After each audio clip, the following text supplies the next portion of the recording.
Welcome back to the channel. In this video, I wanted to share a conversation on Twitter.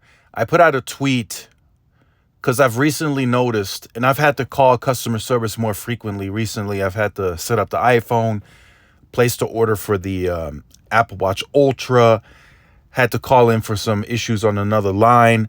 And I noticed that I was frequently getting an overseas call rep during the day. And that never used to be the case. It was very rare that during the day in the past, I would get a call rep overseas. And then sometimes there's a language barrier. It's just hard to get that communication across in some situations. In some cases, the overseas reps aren't as bad. But I've noticed, like, every time I call now, it gets rerouted during the day overseas. And that was not supposed to be the case.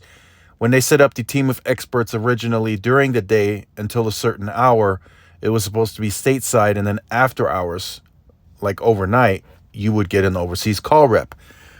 And I also noticed a few other things that I didn't want to tweet out. It was just too much to elaborate.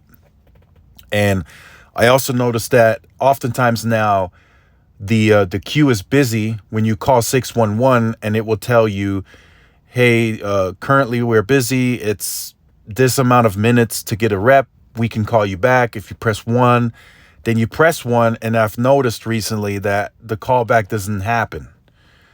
It can be 15, 10 minutes, and it just never happens. It's 45 an hour, and you have to call back in. That's just something that I've noticed.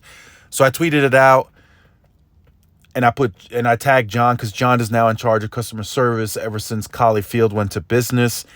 And I got a couple of responses and replies from some of you guys that follow Twitter.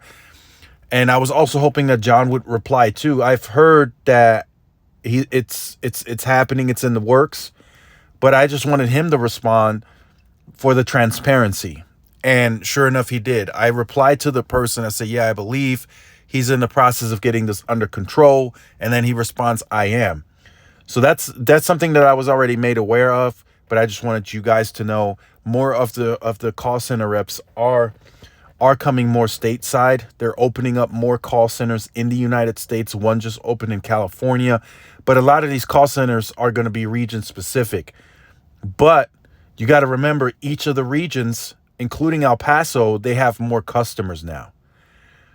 So like in this region, right, Las Cruces, Albuquerque, and I don't know what else, I don't know what other region falls into that. They now took on the Sprint customers, so there's much more volume for the Albuquerque call center to hold. So that's why I believe some of these calls are getting rerouted overseas now, or more frequently.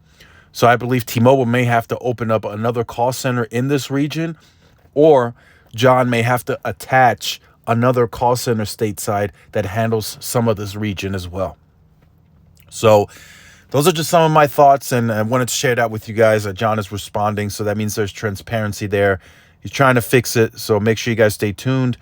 Like, share, and subscribe for more. Follow my Twitter. There's sometimes some good interaction on there, so make sure you guys follow that. It'll be in the description down below. Thanks again for watching. See y'all in the next one. Peace.